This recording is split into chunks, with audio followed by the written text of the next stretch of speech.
Dealing with adversity is an everyday part of being in business. This episode, we're going to take a look at what went wrong this month in my business and what I'm doing to fix it.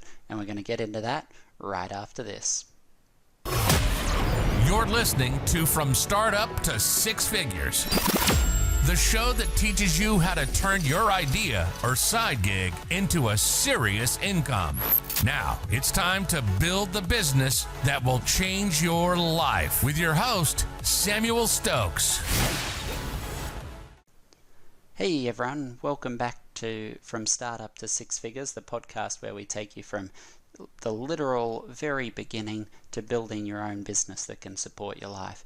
Now, as we hinted at in the intro, something went wrong in my business this month, and we're going to take a look at what that was and what we're doing to fix it. We're also, as promised, going to take a look through all the numbers for my business, what's going on, what's good, what's bad, and what needs improvement. Okay, so in this fully transparent series, we're going to show you the nitty-gritty behind an actual business that's being built in real time. So, let's dive into it. And before we look at those numbers and what went wrong, we're going to take a quick look at our business goals and review what they are, what we're actually working towards, so that we can track our progress. Remember, like we talked about in our previous episode, goals really are quite pointless unless they're measurable, specific and attainable. Alright, and so we're working towards these in order to bridge our way to our six-figure goal. Okay, alright, let's dive into those business goals. So our first goal we know is to write 6 books a year. The reason for this being, obviously, in a business with very low profit margins and very low product cost, we need to have lots of products to be able to sell in order to generate such a large income. So the business scales and grows on a number of key statistics. One of them is how many products we have available to sell. And obviously, writing lots of books is going to help us generate a greater revenue. So we're working towards that. This year, we are in October. To date, I've published 3 books. That would leave me with 3 books before the end of the year, which is going to be pretty tight. It's going to be a real challenge to try and hit, and we'll see how we go. Number 2, our second goal is 200 subscribers a month. So these are people who join our mailing list from various sources, and I've pulled up a couple of our key funnels so that we can see how we're going on that. So this first funnel was a paid ad funnel that we were testing. So we would run Facebook ads, pushing people to a landing page in order to generate signups. And to start off with, it went quite well. But as you can see, something really tapered off and our opt-ins were quite low. So over the course of the month, we only got 8 opt-ins off this paid ad. Now, we only ran it at a very low budget and for a relatively short period of time, but a 5% conversion's pretty terrible. So we're going to obviously work on that funnel in future months, and we're going to drive more paid ad traffic to it over time to improve it. And this is how we're eventually going to reach that 200 subscribers a month. Obviously, the more subscribers we have on our mailing list, the easier it is to reach them, to share our future book releases, and to grow the business. Now, we do have some other funnels that are not paid ads. For instance, this one is for a promotion that we're going to hopefully launch this month. So it will have very low ad cost, but will reach a great deal of readers. So hopefully this will go well. We don't know yet. It's a brand new opportunity that we're testing, and we'll see how it goes. But it may well help us reach our 200 subscriber goal. And the third opt-in mechanic essentially that we have is just native signups from our Facebook page. So if we go to our business's Facebook page, you can see I'm trying to capture people for my funnel right here. So that welcomes them to the page and says, hey, click sign up below to receive your free book. And when you view it as a visitor, you can see that this sign up button appears here, and people can just click that, go straight to the funnel, pop in their email address, and get that book sent to them for free. We can see that this has a much higher opt-in rate than the paid ad traffic because these people are already a little familiar with our business, so they're more likely to convert into subscribers. And so 40%, while not amazing, isn't terrible either. Most people aim for 30% plus. When it's warmer traffic, you sort of expect that to be higher, and we will keep working on those opt-in pages to improve it over time. If we look at our total numbers for the last 30 days, we can see that it was about 40 subscribers, which really isn't great. Not particularly happy with that at the moment, but given we haven't focused on it too heavily, it's really not surprising that we're not making as great progress as we wanted. So still working on that subscribers, but we're definitely a long way from our goal and have a lot of clear action that we can take to improve. Goal number 3 is 500 new clients a month. Now, looking at our reports for last month, if we look at our first book in the series, so obviously someone that buys this product is a new client, right? Because it's the first time that they have ever seen us or one of our products. They buy this book, they're a new customer for us. So we can see that last month we sold 187 of this book. So it's likely that our new client numbers, yes, we've got other series, but that they don't perform as well as this one. So it's safe to say that the better part of 187 people were new customers.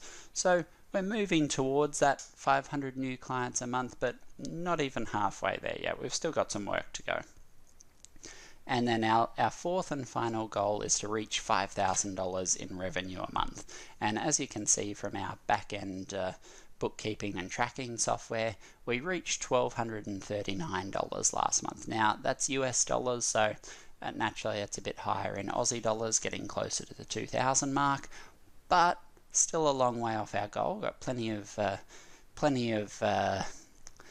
track left ahead of us to run if we're to reach our goal. And we know that, but we know that we're moving in the right direction. Months ago we had less than this.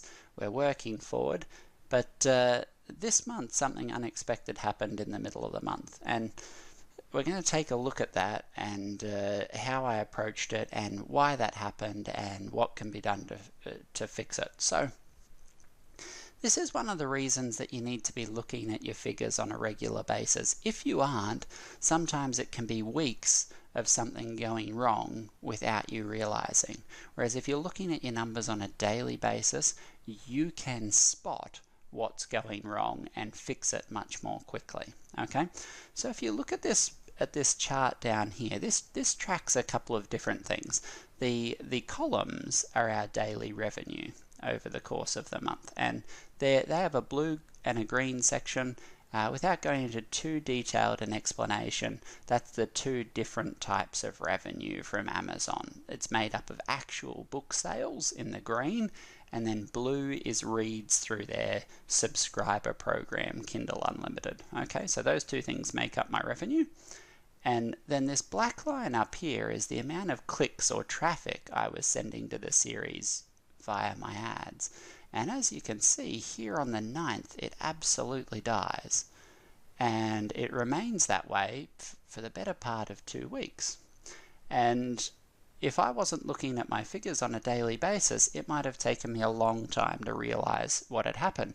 But in reality, when my daily revenue dropped down to this point, I thought, hang on a minute, what's going on? Why has this plummeted? And you want to know what it was?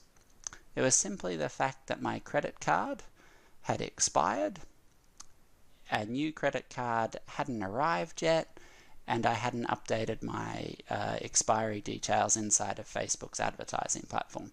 So literally, all my ads turned off. And naturally, that had an effect on my revenue.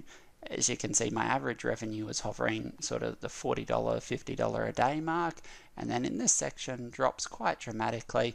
It's still generating some revenue, the reason being customers that bought book 1 over here are buying book 2, 3, 4, 5, and 6 through this period, but it would have, if we left it, tapered down to a very low amount of traffic.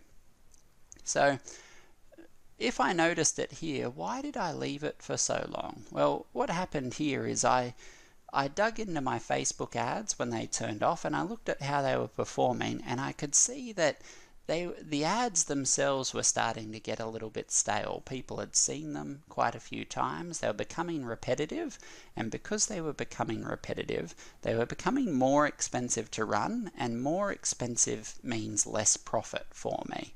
So rather than turn them straight on immediately, I waited until I had time to prepare new, fresh ads that would perform more effectively. So at this point when they turned off, my best ad was probably up to about 16 cents a click. When I ran a brand new ad over here, it dropped straight to 9 cents a click. So that time and effort I put into writing the new ad effectively halved the cost of sending traffic to my book. So it was worth taking the time to do it properly. And, if we're being a harsh critic of ourselves, we'll say, why did it take 2 weeks? If it was that powerful, why didn't I do it immediately? And it is worth asking those questions, because they help us identify weaknesses not only in our business, but sometimes in ourselves. As entrepreneurs, sometimes we can procrastinate the really important tasks. Sometimes we do that for good reasons. Other times we do it for terrible reasons, whether it's a fear of rejection, whether it's worrying like imposter syndrome, or any number of other things that can really mess with young entrepreneurs' minds or new entrepreneurs' minds. I guess not all entrepreneurs are young. We have many, let's say, older entrepreneurs who are just getting into the space after years in the workforce. And there's all sorts of things that can affect your ability to attack these important tasks. I'm happy to say in this instance that wasn't the case, though it certainly has been in the past. I've had times when I wasn't running ads purely because I was worried that they would perform poorly, and I was just self-sabotaging. This particular instance, I was actually spending all the time working on the actual product itself. So my main series, this 7-book series, and we can see the series over here if we swap to a different view. This is the series, so it's got 6 books and a 7th one that's soon to be released.